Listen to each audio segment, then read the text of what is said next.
As you ride on Captain Carson's smaller boat on the way back to Yarmul, you look up to the cloudy sky, and through the gray clouds and the mists of the early afternoon, you can only faintly still see the signs of the ship that laid waste to the Onamir.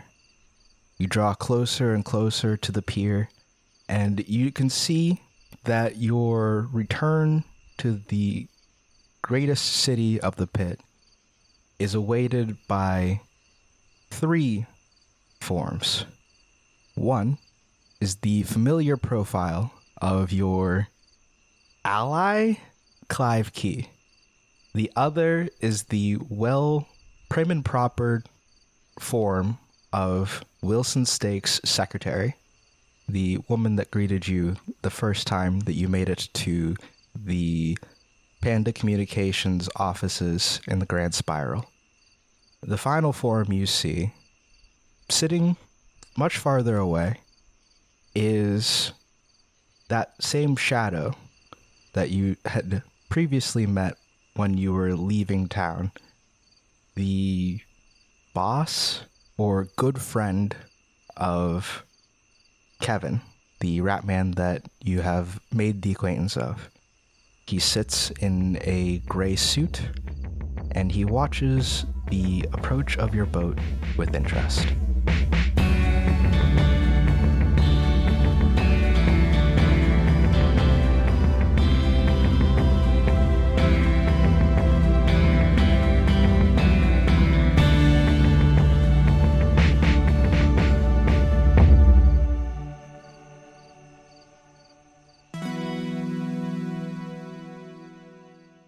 Now, Matt, we did technically take a long rest. Does that mean that our costumes went away? Like our massages? Or how does that work? I'm going to leave that decision up to you. I'm going to say Victor. Victor, is the spell over? Has your ritual completed? How long do those usually last? I'll ask Max for his spiritualist speciality. How long do rituals last for usually? That is a great question. I only fail them, so I'll say I've not really been confronted with this problem. That's fine. I'll say in the fine mist of the sea and the wear and tear of the illusion. The paint is starting to get kind of spotty, and you can see our true forms underneath. It's like the spray paint of the illusion is washing away as we take this boat across the sea. Okay, that's cool. For my own edification, I don't totally remember. How did we end up getting back on Captain Carson's boat to go back? I time skipped us a little bit. You guys called Clive, specifically Reginald used his telepathic link to call Clive the previous evening, so I'm just going to jump us to Carson showing up, pulled you guys. Is there anything you guys wanted to have done on that little island beforehand? No, I'm good. I just wanted to make sure that I knew so that way I didn't speak out of turn. Gotcha. Yes. So you guys have made it back to Yarmul proper. And you have 3 people waiting for you. You don't have to hang out with these friends. I will say, though, something exciting that happened between these last episodes. I believe Victor gained a heroic skill. We have another heroic. You could say being engaged is a heroic skill, sure. In the game, Radar Civic certainly did. Ooh. And I actually leveling up in multiple facets of your life. I know. In every direction. I actually haven't decided what heroic skill I want to get. I'm kind of between some. So I can get extra inventory points, a bigger satchel. I can get extra HP. I can get extra MP. Or as I've maxed out at 10 Symbolist, I can get something called... It's a race car. I can get something called a race car. Race car Molum, no.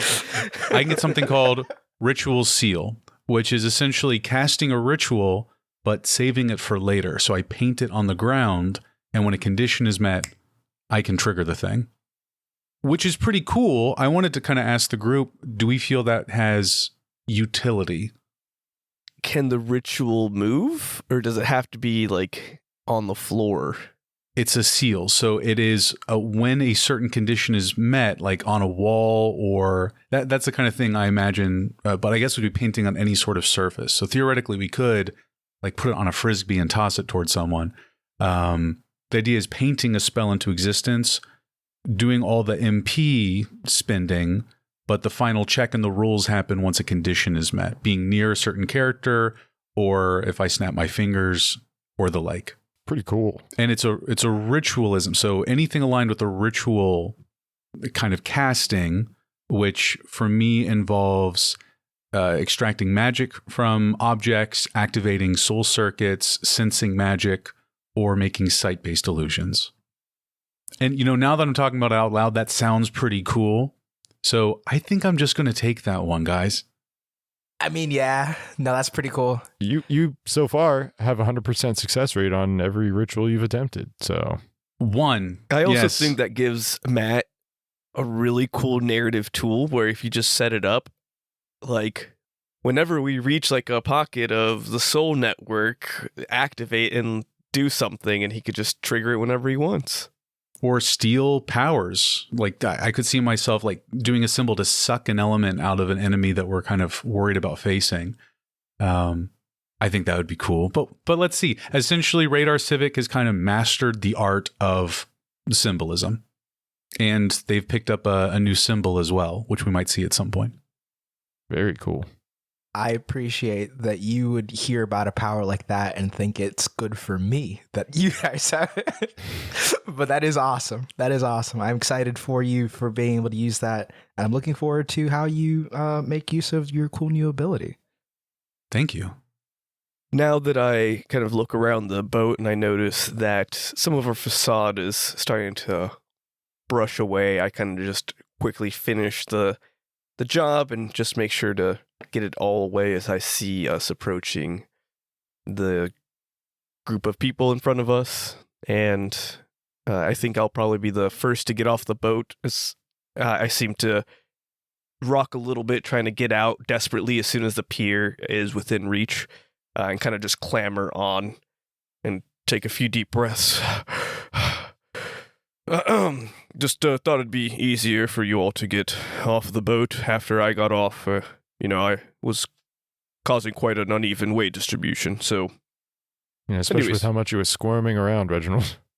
The waves kind of moving around. Yes. A higher center of gravity, so any small disturbances kind of toss me around a bit. Has to be difficult, I'm sure.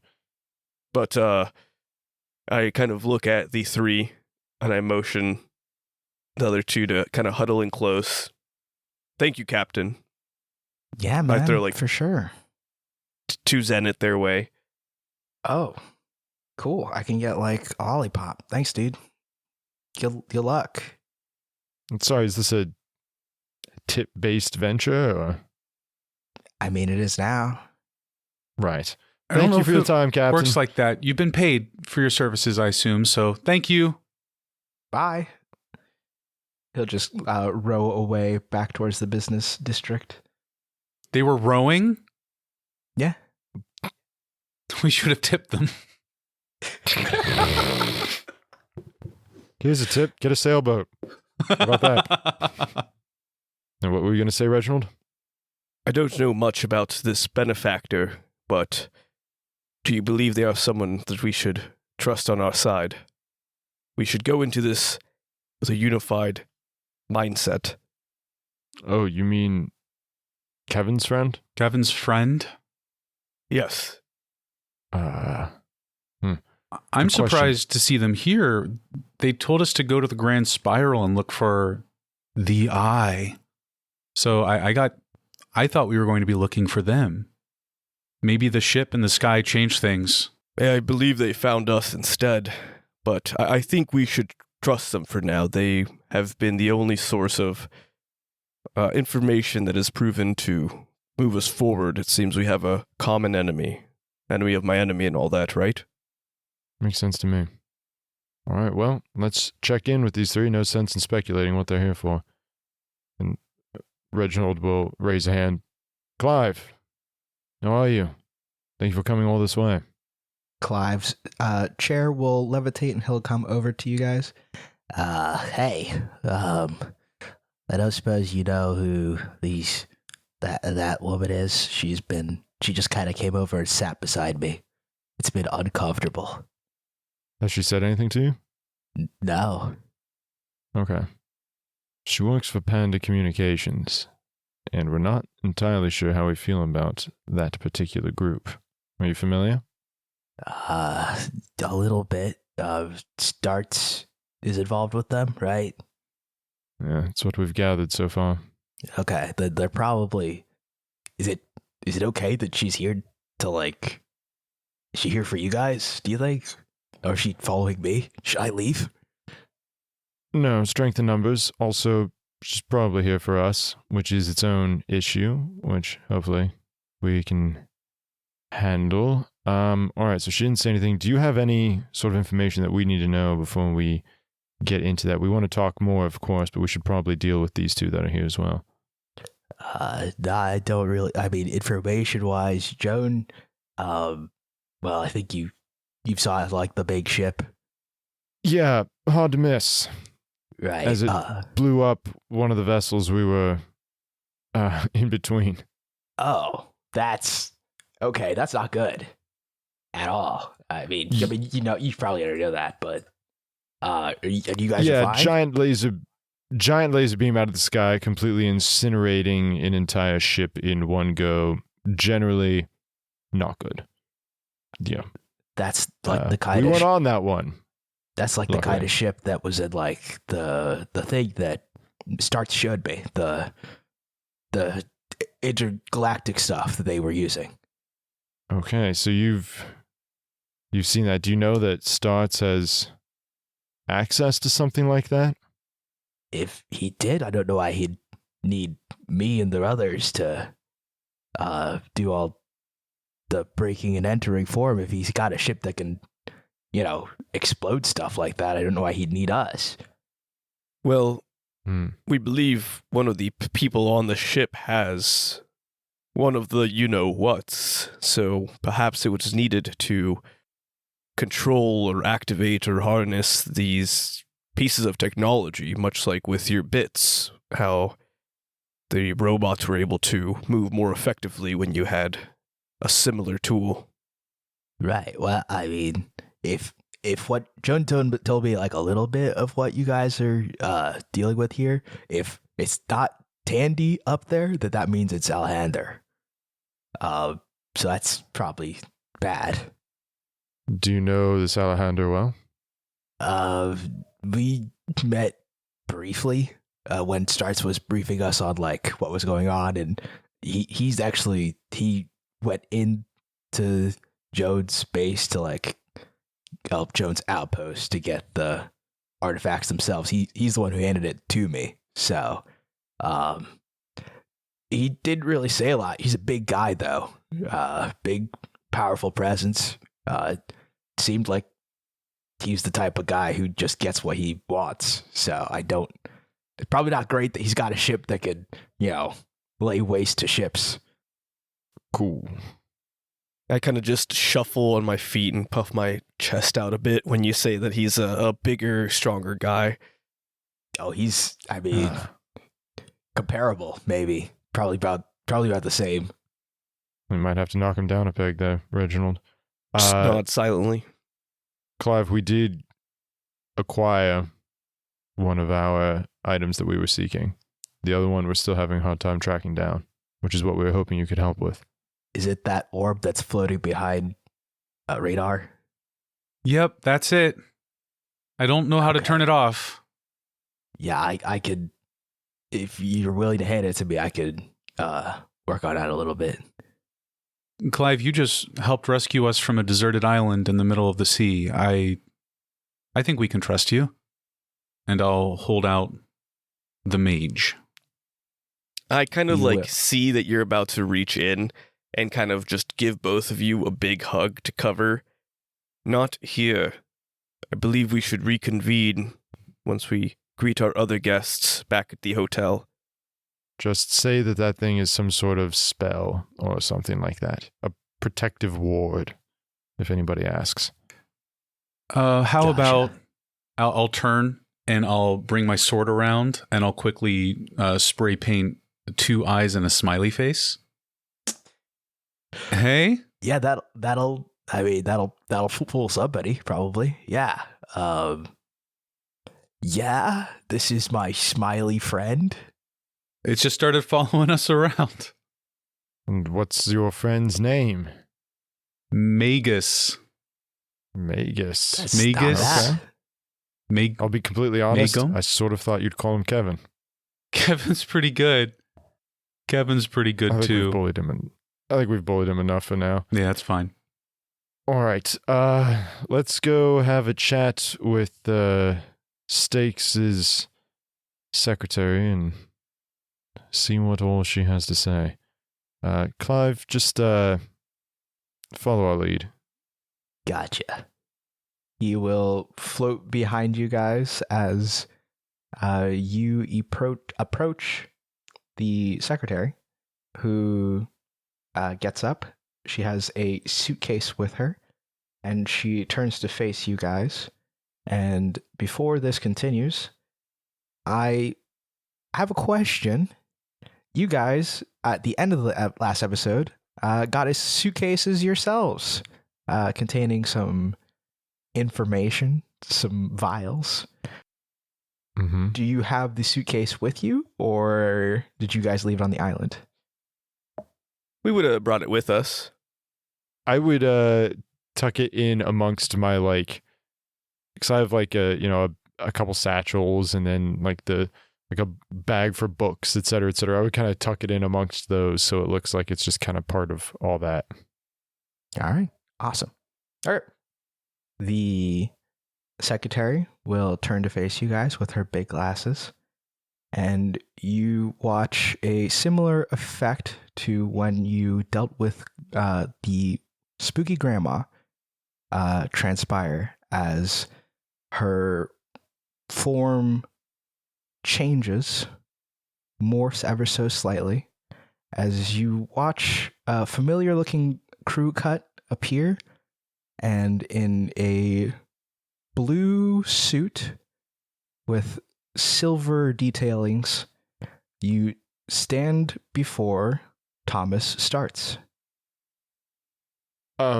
Sorry. Who? Thomas Starts. Please go ahead and gain a fabula.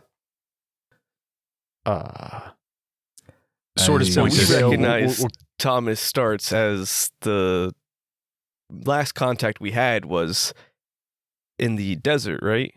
Yeah, the last time you saw the same elderly, kind of like graying haired individual. This is the same Thomas, though he looks a little bit more clean cut, a little bit more professional in this moment. And he stands and looks to you all. Hello, old bean.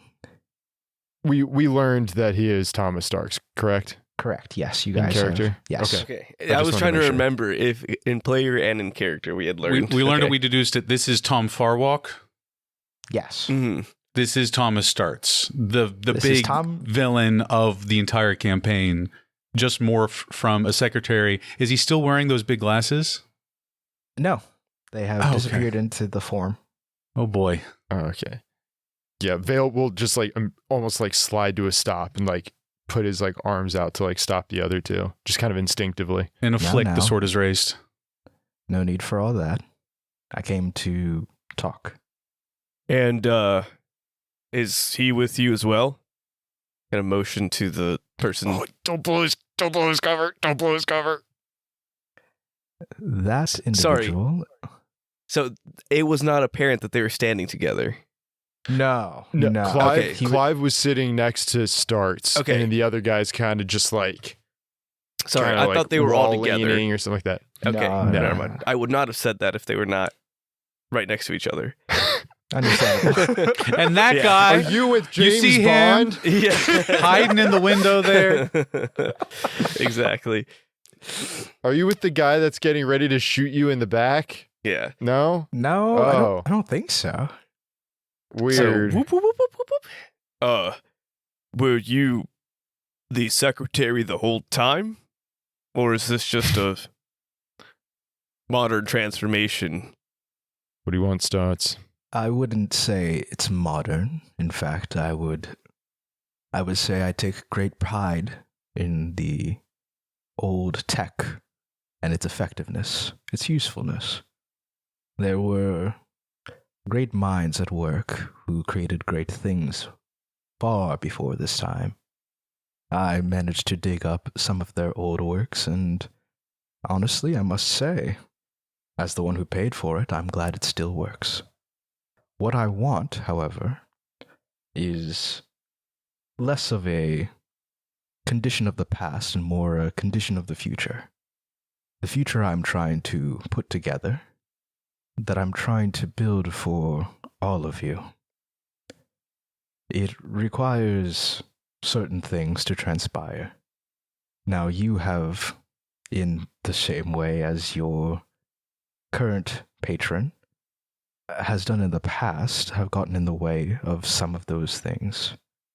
Clive Key, for example, was one of my assets, and now I see he's joined her side. But I see no reason that this should continue to be a hostile arrangement between the two of us. So I'm here to negotiate. First of all, I don't believe that our friend Clive here is an asset. He has his own desires. He's his own man. He can make his own choices. And you wish to negotiate with no hostilities after one of yours did that out on the sea? I'm supposed to assume that you come in peace after a show of force? That was an unfortunate misunderstanding. I had asked the people under my watch to deal with a loose thread, and it seems that they have found that that was the appropriate amount of force to use.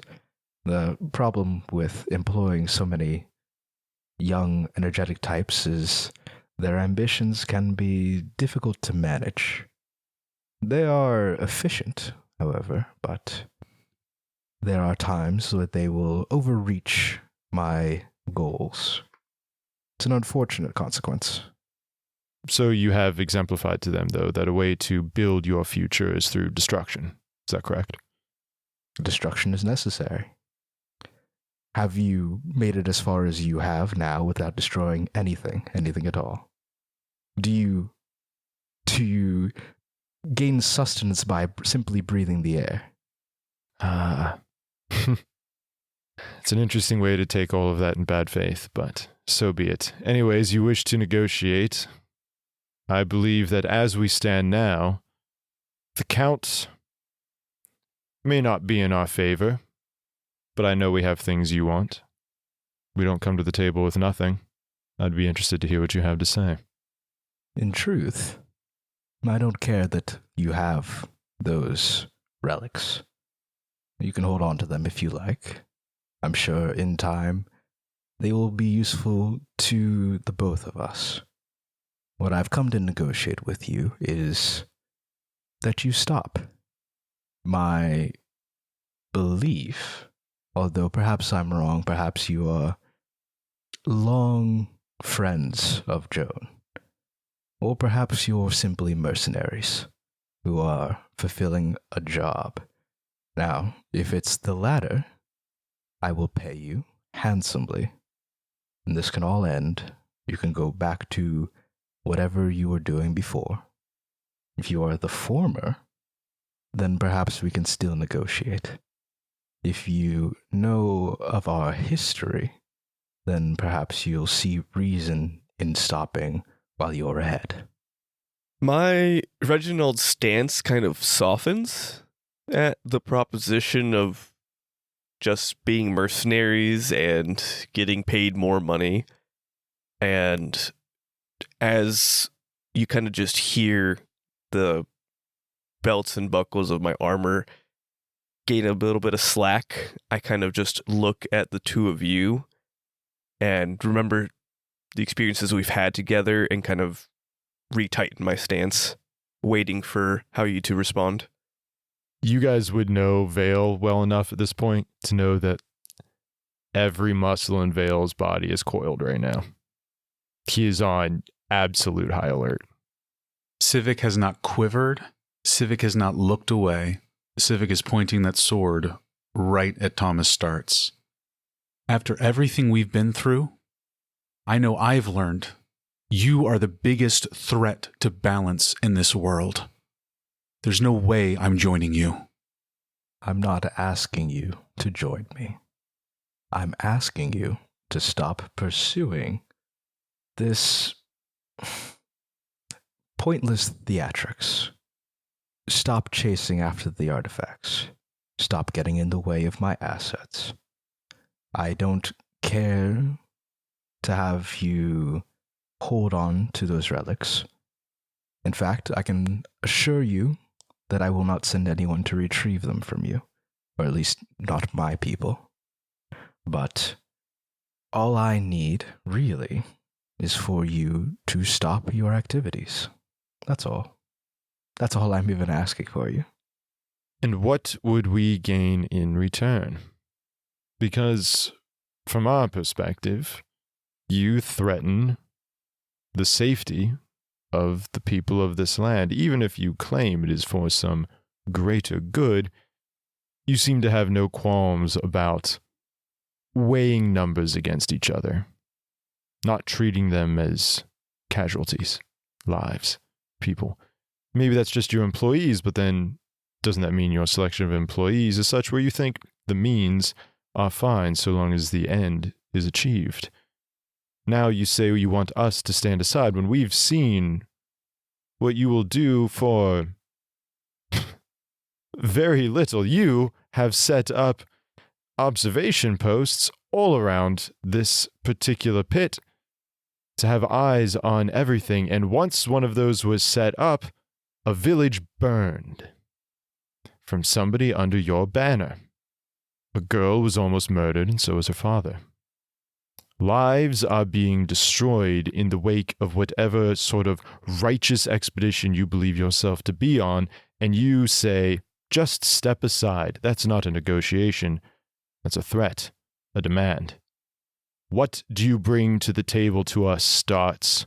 Because all I'm hearing is that what we're doing is working. Whew. All right. You want to talk benefits. That's normal for interviews. There are more ships than the one Alejandro controls at the moment. If you stop now, I can place you on one. You can leave this world behind, free yourself, or how many others you'd wish to recover, save. Take them somewhere far away, somewhere safe. You can have your own world to yourself, or your own ship, or you can use it to wage war against, well, not me, but anyone that you feel would be bothersome to your causes. He points to Radar Civic. You believe that this world is at risk of imbalance. Well then, I will provide you with the means to exact balance, to make sure it is enforced. He points to Tetsudo Vale, seem to think I and those under my employ have some cruel machinations in mind. Well then, I shall bring you in, show you what I'm planning. You can decide for yourself if, at the end of the day, the math works out in our favor. And you, and he'll look over Reginald Oathsword, your village. the one destroyed, I could return it to you. Make it so that you and your people never face such destruction again. You would be the hero. All this and more, gentlemen. I only ask that you stop getting in my way. Why can't you leave? Take one of your ships and go. Find another world to conquer. You say that, and there's a bit of a glitch. The image that you are seeing portrayed in front of you is trying to keep up with something on the other end, and it's not succeeding. The face of Thomas Starts becomes like a distorted mess, like an amalgamation, and then it like seethes and then resets back to the normal one he had previously.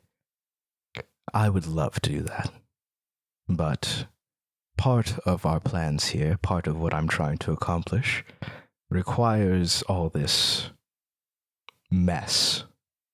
And if were I allowed, I would do exactly that. Leave this world behind. But I am prevented from such goals. If you want me gone, staying out of my way is the best way to accomplish that. If I have the right of it, you mean to start a war. Am I correct? He smiles. That is one way to look at it, certainly. And but it is not a war on this world, certainly. Certainly you can see that if you've seen that far ahead. I would like to study that response. Okay. All right.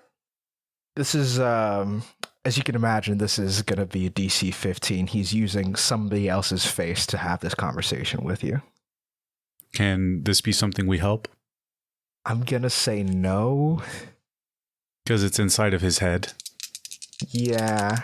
Yeah. You know what? I'll say this is a group check for you guys. I think you guys all getting to this point in the conversation. I'll let this be a group check. Our heads are one. here is my 2d6s coming your way to help. Here come mine. It might. You never know. A 6 and a 5, an 11. Okay.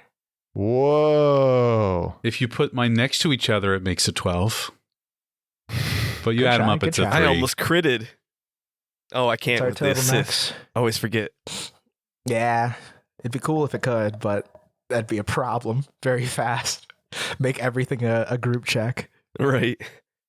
What are we looking at, Max? What crazy number are you cooking up over there?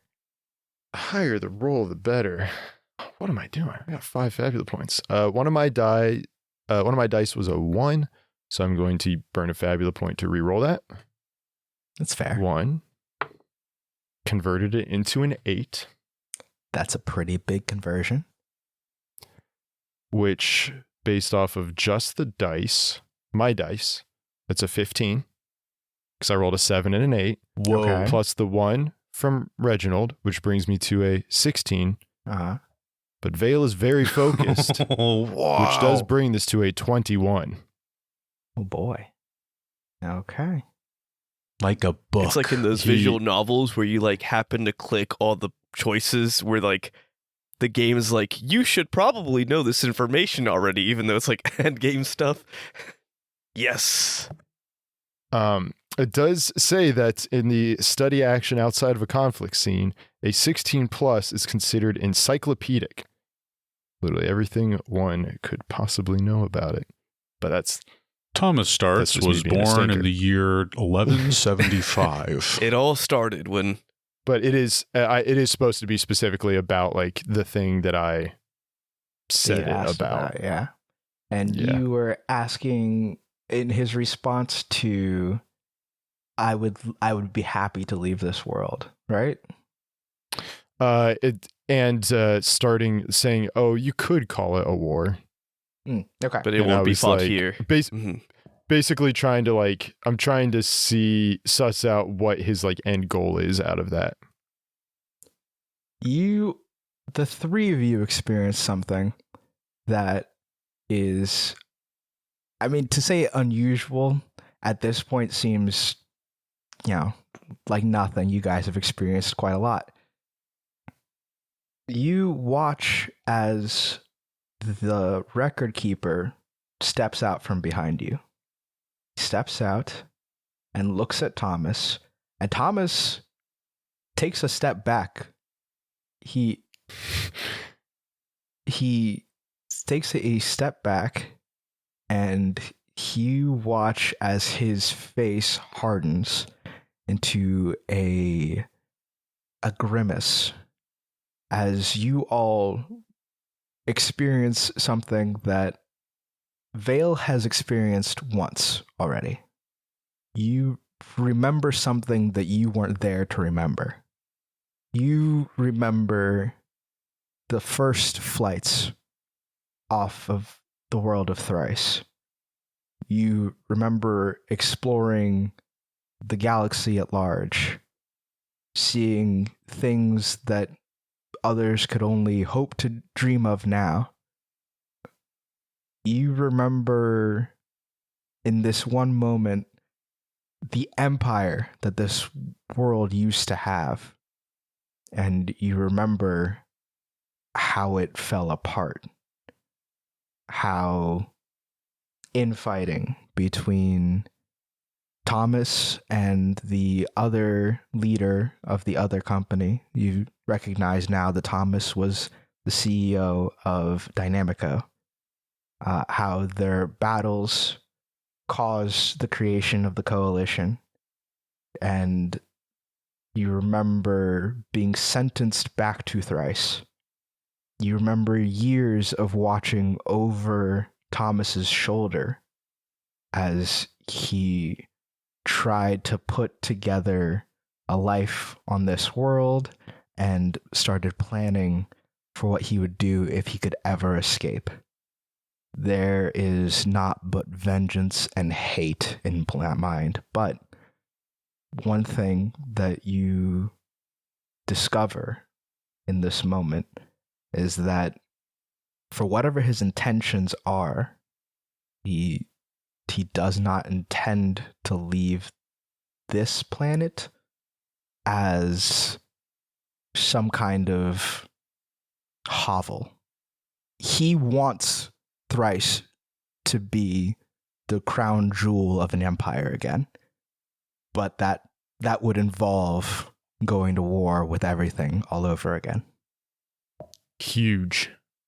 That's kind of what we were brainstorming, but it's nice to have that knowledge in character as well. Civic blinks and kind of pauses, lowering the sword, just processing. There you have it. Is that enough for you? It's almost like the record keeper sucked that information out of you. No. It didn't need to suck it from me. It already had it. The record keeper was there. All along. It watched it all. You're old.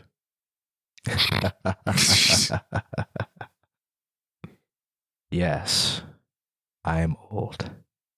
I have seen much, and I intend to see much more.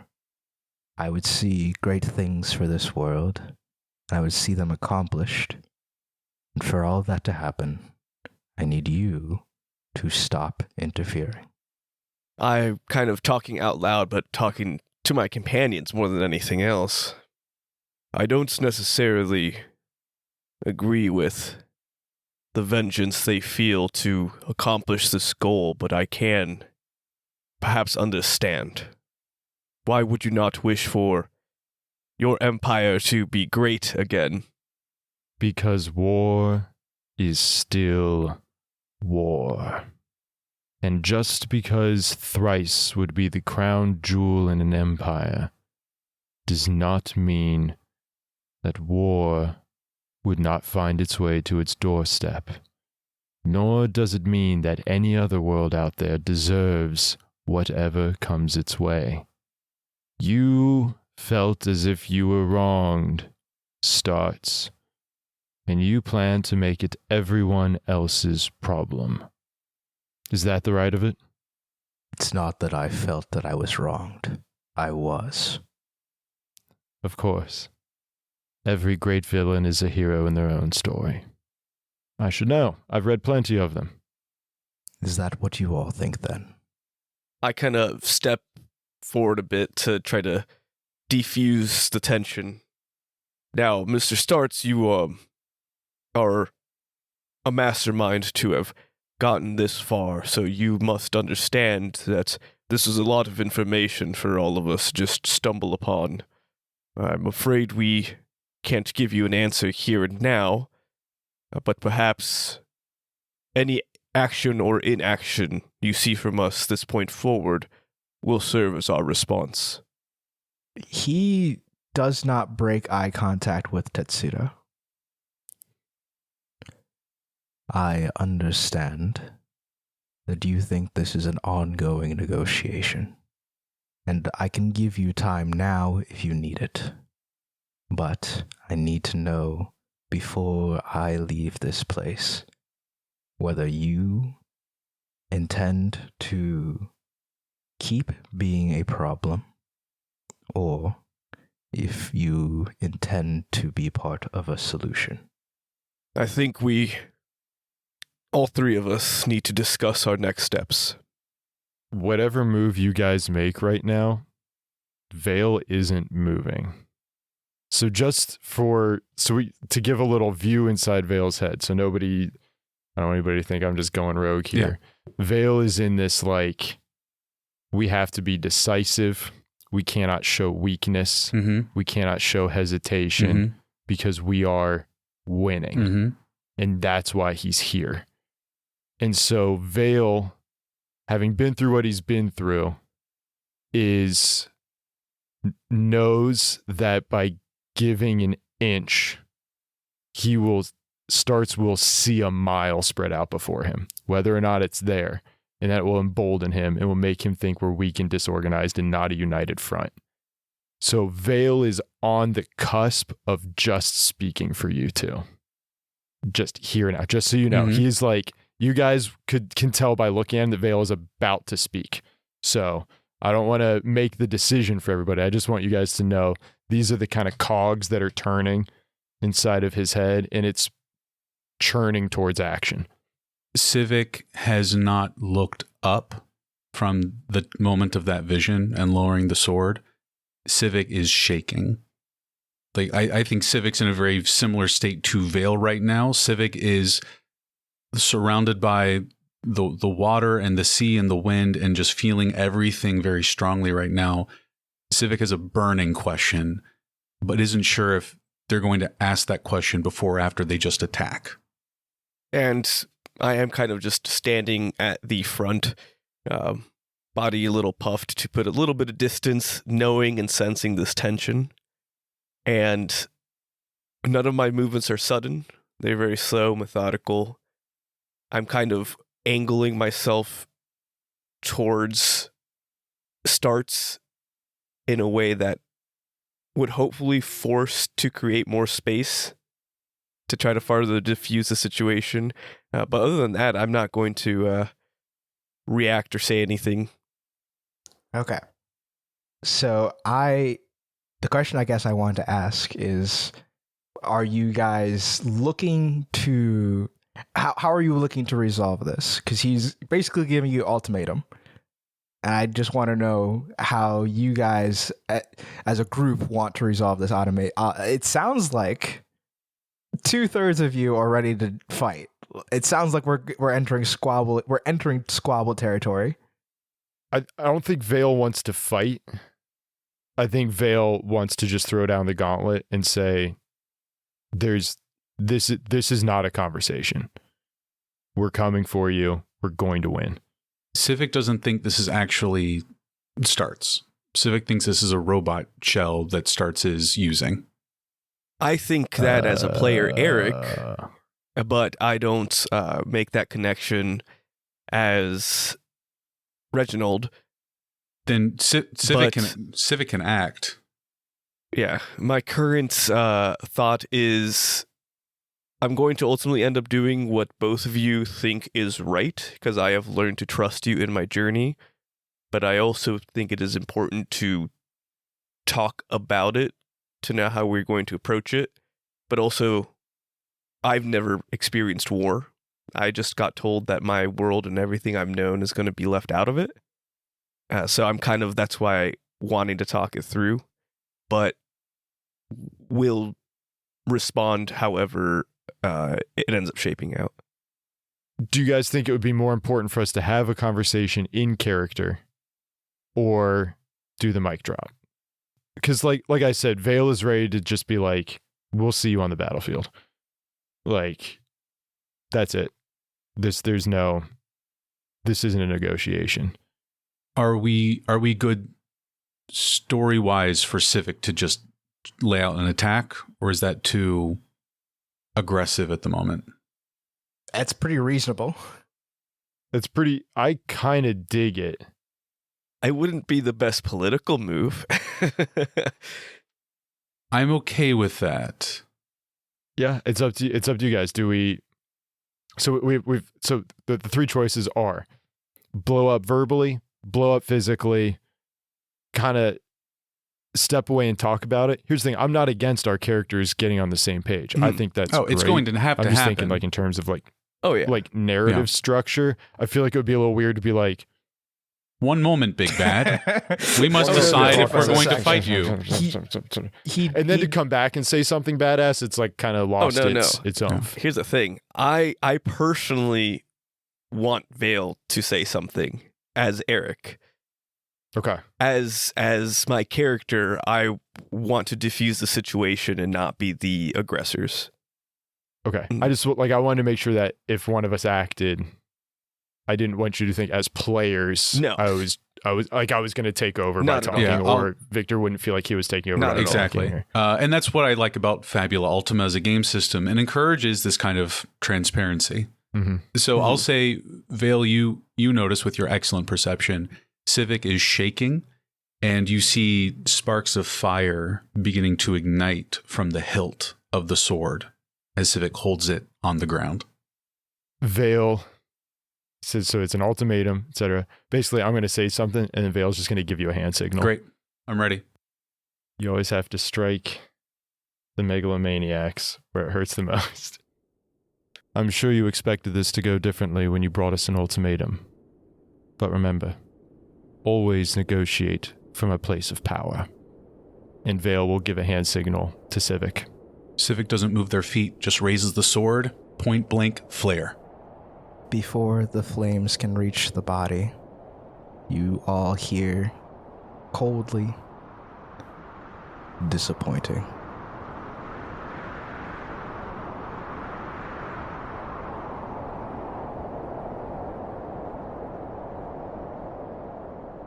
What are you joking about, Matt?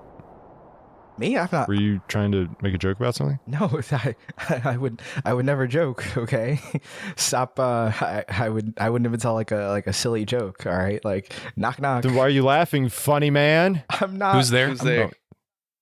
Me. Wait, sorry. Guys, I'm knocking. guys. Huh? Guys, Me did who? you hear something? Somebody's knocking. Yeah, it's me. You're at the I'm wrong one door, knocking. Max. It's over here. We're already at the door. Oh, I'm sorry. The closet door. I keep getting it confused. Who's there? It's me. I was knocking. See, it wasn't a joke because It's me. I was jokes. knocking who? I don't tell No, jokes. no, it's there's no setup. That's the end of it. There's no joke. We don't tell jokes here. Oh, It's me. I was one of those, knocking. like, I don't tell jokes. I don't tell jokes anti-jokes. here. Who? No, guys, I'm actually knocking on there's no. We don't tell sillies. We don't joke. We don't have fun here. We're like NPR, but like less serious. You know? National Public Roleplay? Has nobody I claimed opened that the one door yet? and Hold look on. outs- Has nobody claimed that one yet? Can we grab that one? NPRP. NPRP. Dang. I open the door and look outside, and there's nobody there. That's I right. turn to the two of you and say, Just "The look down. joke is coming from inside the house." What are we doing for the break? Hey, thanks for listening to no, actually, do we? Yeah, no, yeah, thank you Do for we listening. want to thank them? We don't you know have what? to. We can just you're go right. straight You know into what? it. You know what? Thank you though, actually, for listening. Like, genuinely, thanks for listening. Thanks for listening to this one. Thanks for listening to the ones before. And hey, share it with your friends so you can talk to them about this non-joke that we don't tell jokes. Tell them that this is the unfunniest podcast you've ever listened to. We only do serious stuff here. About Okay, politics. Okay, bye. Okay, by who?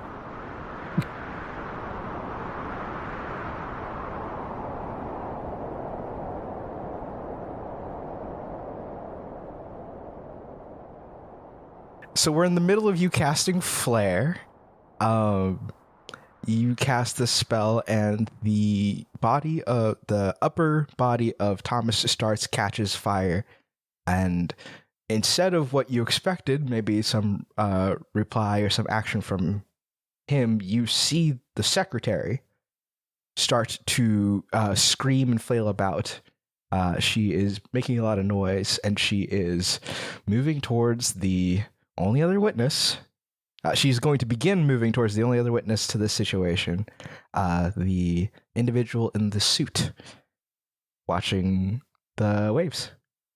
It seems like it has transformed back into the visage of the receptionist. Yes. At that moment, where there seems to be a change in personality, I reach out my hand. No, we can't lose him. And I'm going to do a ritualism to try to go into the soul network to track where Starts is transmitting from and follow that signal back to him. Sick robot, bro. Want to see an unregistered firearm? Can we help? Man, I asked you if you wanted to prepare for this. Sure did. There's nothing online about how this works. It's just like, it's a thing you can ask to do. So you cast a That's ritual. rad. You cast a ritual and this thing happens? Yeah, so the full text here, with This is Navigator, I can telepathically communicate with any conscious ally within one travel day of me, and I can hear each other for the sake of skills and effects. And I also gain the ability to perform ritual of the ritualism discipline. Additionally, I may use ritualism to transport creatures in and out of the soul network and to gain information and track entities while inside the soul network. Okay. This Y'all might lose Reginald for a few minutes or a few episodes. this ritual can be a group check. If you guys choose to go in to help with this ritual, you are also risking yourselves in the event that it goes poorly. I am setting the potency to major, and I am sending the area to individual. So this is a 40 MP cost, difficulty level 13 check. Table talk. I feel like Civic might not be in the mind space to help with this, since they just cast a powerful flare. Reginald, how confident are you feeling about doing this one? Would you Not need at all. Civic's help? I Cool. plan to I don't plan to fail, but it is probably more likely that I do not succeed than succeed. Okay. Is it more interesting that you do not succeed than succeed? I think both outcomes are very good, which is why I think even the risk of failure is a worthwhile development. Okay. Then I think with the flare, Civic's mind is not in the moment of help Reginald. It's, okay, now they're a secretary and they're screaming. Civic's going to go into that direction and not so much where did Starts go. Civic will not help with this one. Eric, what's your willpower? Did we hit 20 or are we at 19 and a half? 19 and a half. Like 19, almost 20. Yeah, I am a D10. And what's your insight? D6? A D6. I will not be helping you in the check.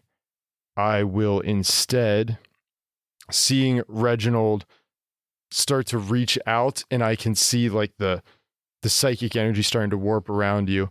I quickly snap the guiding star into the guiding light, pull up a bit of energy from within it, and I will cast Reinforce on you, Reginald, which I will choose for you to become immune to Shaken. And that is all that spell does.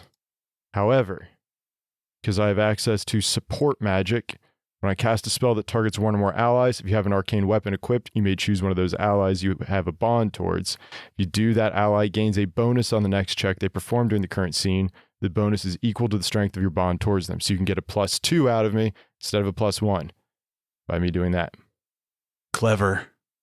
All right. Guaranteed +2. Look at that. So, what 2 dies might I roll, Matt? I think ritualism is insight and willpower. Yeah. Oh, sorry. I should have mentioned that I'm increasing the size of your insight die. How are you doing Let's that? go. That was support magic. Oh, sorry. No. I just gave you a +2. I gave you a +2. Okay. Whew. I was about to My say, bad. it's over. My bad. All right. That's actually better. It's higher on average. It is. All right. Here are the 2 die that I'm rolling. You also gain some HP, but it doesn't matter. I will need them after this.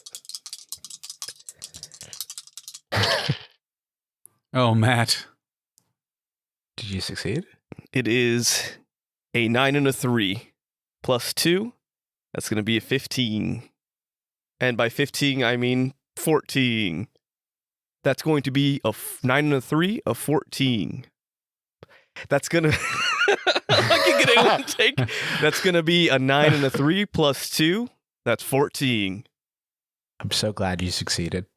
I don't know what I would have done to you with a catastrophic failure. So I'm very happy for you that you succeeded. I couldn't tell which the stress was that I was seeing on Matt's face.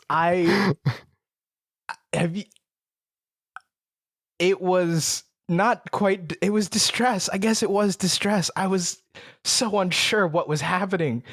Okay. This is awesome, Eric. What you've done is amazing. I'm so proud of you for doing this thing. I'm so happy for you that you succeeded, because otherwise I would have had to hurt you so very badly. Understandably. Yeah, no, it does say catastrophic. I keep repeating this every single time you guys cast a ritual. It does say catastrophic way if you fail. This is great. Okay. I need now for you to tell me how you envision you using this focus in this way. How do you dive into this network? How do you envision this going? In that brief moment where I reach my hand out and try to connect, in the transition for a brief moment with my psychic awareness expanding, I can see the shifting tides of how magic normally ebbs and flows, and I can see from each sentient being the people around me as their thoughts and their actions just pulse out this almost interwoven blankets and neurons all connecting and interacting with each other until I snap into a world with one singular focus, and it is to latch onto and travel with that signature that was just in front of me moments ago, as I grab onto it and kind of fly in the direction it goes. Reginald steps into this world of intention, and you feel the intention of everything in this area, everything around you. You feel the intention of your allies. You feel the split intention of Thomas Starts inside this mechanical body, as well as the intention of the the construct itself. You feel the intention of the benefactor behind you, and you grab firmly onto Thomas Starts, and you feel your consciousness leave this area. I'm going to, mostly for flavor, charge you 5 fire damage for grabbing this robot. Are you okay with that? Yeah. Fantastic. The rest of you watch as Reginald grabs this burning body, and then he's not really there anymore. His body is there, but he is mentally gone. Even the construct that was screaming stops. It reverts to just a bunch of... It's the same code-like screaming that you heard Clive Key's drones do way back when you guys were fighting in Farwalk. You watch the fake form of the secretary melt away to this scorpion-like torso. It's very Scorpion King, a humanoid torso with multiple legs sticking out from the body to stabilize it.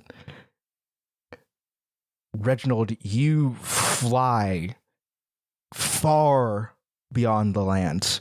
You enter what was once believed to be the completely defunct network of satellites that rotate around this planet. And you are sent back down within the pit to a facility that is finished construction. It is, you are aware, built in the center of the pit, the very middle, a series of white buildings connected with the Panda Communications logo stamped on the far right side of it. You follow down to this sterile white building in this place full of chaos. It is a enforced, perfected monolith to control. You follow down to Thomas Start's beautiful view. His office is a panopticon, allowing him, from his beautiful view, to see all of the pit and all that approach it. You watch as he takes a step back, not knowing that you followed him, from this array, this console that he has built up, very similar to the ones that he has brought to Farwalk that you've seen here in Yarmul. But within it, instead of several shattered fragments of some crystals inside, you see a complete one. A relic that looks similar to the ones that you've been collecting in a perfected form. You see him step away from it and move over to a desk. And you see him now, his form not too dissimilar at first to the one that he presented, but it's older. He looks aged and not quite defeated, but tired as he sits down in his chair. I'm going to kind of give you a little carte blanche here, bud. What would you like to pick up from this scene that you've stepped into? It being the first time that I've kind of entered this hyper-real space, the sensations of the room around me are overwhelming. It's like that moment where you go lucid in a dream, but then you start waking up, so you try to grasp onto the idea of the dream, but it's slowly slipping from your fingers, so you try to interact with the world in any ways that you can to leave your mark, to gain something. And I'll look at this crystal that had been interacted with, and I reach to what I think is my hand to try to interact with it to see if it causes any of these additional ripples in this space, to see if any connections from this crystal resonate with other elements within the soul network. You reach for this crystal, and as you make contact with it, you've seen what happens when these crystals get plugged into these obsidian discs. They get, a coding page, and you are told the name of the crystal. You get that sense of recognition as you realize that this is the messenger. And as you get that recognition, something steps out of it into your world of intention. A mirror to the form that Thomas held when he talked to you steps out from it. I believe Thomas has concluded his business with you. Please leave.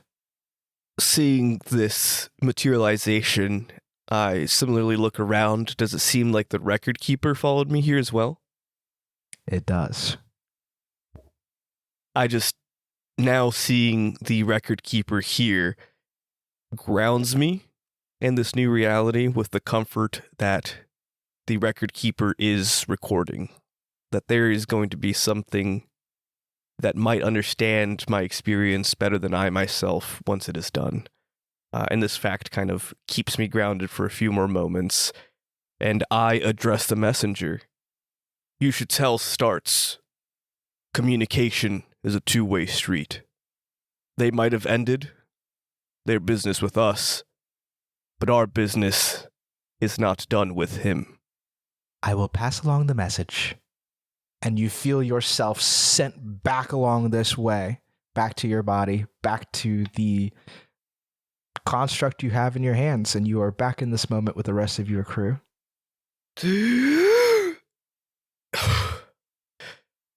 I know where Starts is. What? I know where Starts is, not this projection of himself or this satellite's business he has set for himself. I believe this is worth discussing with Joan. Of course. Of course. We can plan. We can figure out if we need to weaken him further or strike right at the heart of it all. And, you kind of see me still unsettled from this experience as I'm rubbing my temples and, testing the things around me to see what is solid and what isn't, as fractals on the corner of my eye are still seeping in like a floater, and I shake my head. As you are coming back to terms with the physical world, and as you're touching your forehead, you all watch as the benefactor walks up and offers you a handkerchief. I take it and kind of dab some of this cold, clammy sweat off of my forehead. Well, did this turn out how you expected? Not at all, really. No. I heard Carson was going out, and I saw who he...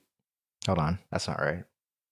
I heard Carson was going back out, and considering that Bracecar came back in the state that he did, ranting about and getting Kevin, I figured you guys might be involved, and so I figured I'd wait here for your return and ask you what happened directly. You've risked a lot of what I've worked for, so I'd like an explanation. Race car has Kevin? He came back saying that Kevin and two of my men were involved with stealing an artifact that he had been sent out to get. They used that as probable cause, as well as a history of, to be fair, my own actions that were pinned on Kevin. They got him off the street, and they're holding him in their, the Grand Spiral, somewhere in there. Haven't been able to figure out where exactly. So I was hoping to hear from you all what happened. I think for us to give you an explanation, we need to know where your understanding begins. As I'm sure you just witnessed, we put on quite a show for you just now. I am a native here to Yarmul. I grew up in these streets, and I watched as Panda showed up, and I didn't trust any of their branding. So me and some other locals have been keeping an eye on the business that they deal, and none of it has been good, really. Well, it's been good PR for them, but some of the business that they deal has been less than beneficial to the local populace. So I know that much, and I still don't really know what that whole situation was. I heard a lot that was kind of surprising, but I guess I'm a concerned citizen who leads other concerned citizens, and this situation seems pretty dire for a telecommunications company. Well, I think you can safely assume at this point that that's not all that they are, and that person that we were just speaking to, at least the visage that they assumed, was that of a Thomas Starts. That's who owns and operates Panda Communications. They have grand designs for everyone, whether or not you are on board with said things. I think being a concerned citizen is exactly what you should be. We are sorry that Kevin got caught up in all of this. We needed a way to move about the city. They were tracking us using their telecommunications network, and my friend here just sort of tried to make us blend in. And so we're sorry for that. But we did thwart some of Racecar's plan out at sea, which is, of course, part of the larger Panda agenda. We kept Racecar from getting what they wanted. That's good. But we need to get Kevin back and safely, and also to help you here in Yarmul break the stranglehold that Panda has on your city. Does that tell you enough about our intentions? It tells me plenty. Okay. All right. Let's walk and talk. All right, Sorkin, let's do it. And he starts heading back into the entertainment block. How much are you guys willing to tell this guy? Or maybe... I don't think I'm going to tell him about intergalactic war. Sure. That's pretty fair. Or what the relics are, just that there's like powerful magic objects that Panda Communications is trying to amass to further their own power-grabbing goals. And we're trying to stop that. And we fought against that in Farwalk, and we are trying to do that here in Yarmul as well. And since they've presented themselves as someone that is from Yarmul, we will play on those appeals of, hey, this is how you keep Panda out, working within a community, working with yourselves, and getting their influence out of the city would be a goal that we would align with. And to that end, I would like to throw in a good word for Wilson and mention that they are employed under them, but if they had another benefactor that also would lend support to the defense of the city, that would probably be a good asset for him to have. But to that end, Malam Racecar is one that we believe is not worthy of being in this defense force, and thus our intention to go put a stop to him and get back Kevin.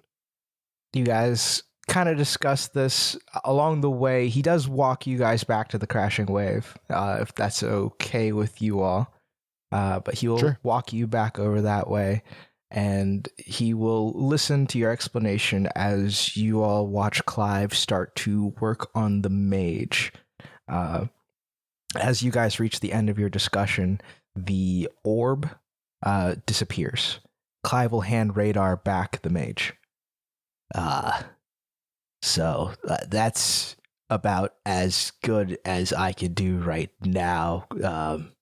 Joe, should I not mention? Our patron did really show me how to do too much more. Well, okay, she did teach me one thing. There's ways to control them that like stop them from being so sporadic. I could put like a bit of a limiter on how they function so they don't randomly do things, if that is something you'd like me to do. Thank you, Clive. So we could. And Civic will hop back up on the windowsill and lay one leg out the window, wrapping sonar around their neck and the mage in their lap, and just staring out into the city. If you were offering, Clive, I think the limiter could be useful to be a bit more intentional with the usage of these powerful outbursts. Yeah.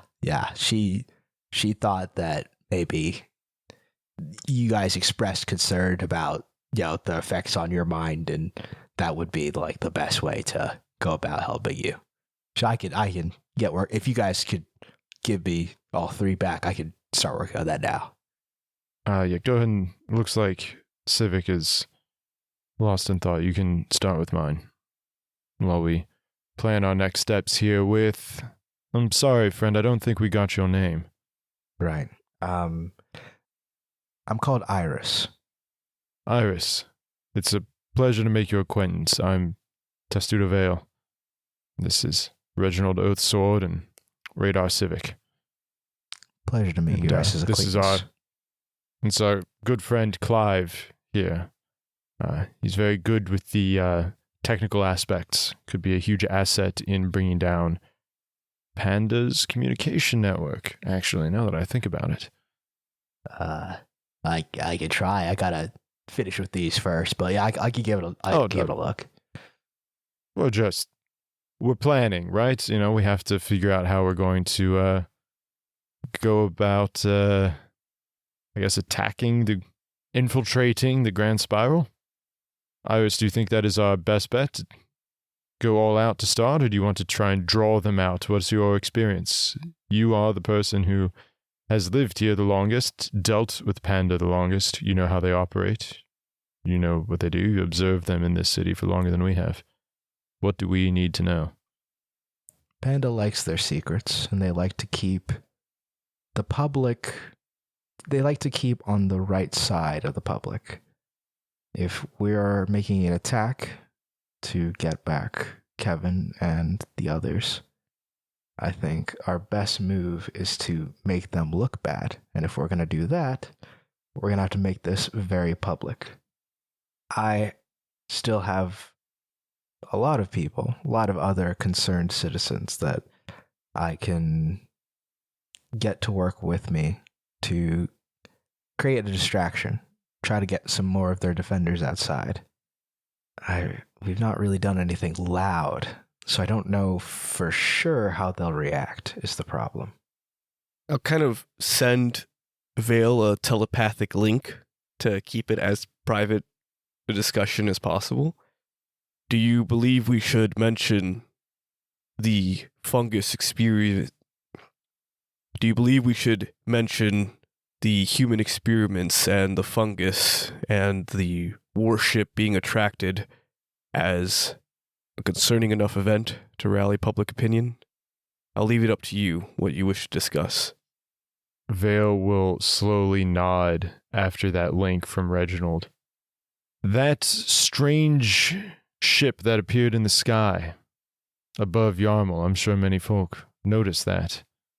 What if we got the word out that maybe we're wondering if Panda has just decided to take all manners of justice into their own hands, and that any one of us at any time could be subject to such a strike? That's certainly... And that despite this massive firepower, there's a sickness spreading amongst its citizens that Panda seems uninterested in dealing with. I would even say in manufacturing, and I pull out one of the briefcases with the Panda Communications logo and the vials and the notes of the research being done. Mm-hmm. And I hand it to Iris. Iris will flip through it. If we can get this out to as many, we're going to use their whole system against them. We just need to get this out to as many people as we can. If we could broadcast it on their own network, all the better. They've done the work for us. We just need to, okay, we broadcast this, we rally the people in a protest, and then while we're focused on distracting them with protest, you go in and get Kevin. I'll, of course, go with you. Vale will reach out to Clive and ask for the kind of gesture for the worm back. If you'll allow me this. It's a little outside of the norm. I won't use this for anything crazy. It's literally just this. Vale, reach out to Clive and ask for the worm back. Here? I'm not quite done yet, but here.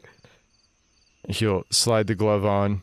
He'll take the pamphlet, kind of sandwich it between his hands, and just the worm starts to glow. And then he opens his hands up and just duplicates of the pamphlet appear. Will this do the trick?